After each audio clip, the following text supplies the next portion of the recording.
So transparency is what we wanted. This was the early 90s.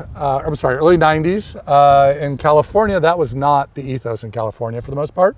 There were exceptions, but most people were making big bombastic wines that were fruit forward, and fruit was leading the show and maybe the whole show.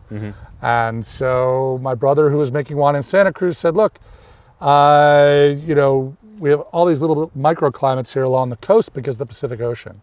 And if we can get right up against the Pacific Ocean, the Pacific is very, very cold, stays cold throughout the summer, and you have onshore weather that brings fog and wind, and that'll keep our temperatures low. We can make wines with high acid and lower alcohol and not as much fruit, and you can get other flavors, and tea and floral and iron and all these other notes that can create more interesting, complex wines. And so that was the idea.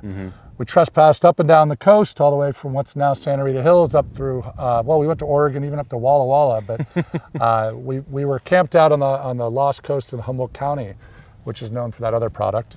And we came down the coast and found this ridge in 1996. And no one ever planted here. Everybody said, too cold, too wet, too remote. You'll never get it right. You guys are crazy. But it's really important when you're an entrepreneur to be, young and naive. And so we're in our 20s and we're like, yeah, we can do this. This will work out because we think we know what we're doing and we're smart and we'll get this done. So we bought this land. It was an old sheep ranch and apple orchard. You can see these old rail fences here. Those were what kept the sheep in the paddock. So didn't have to do any clearing. This is the redwood coast that had already been cleared 150 years ago.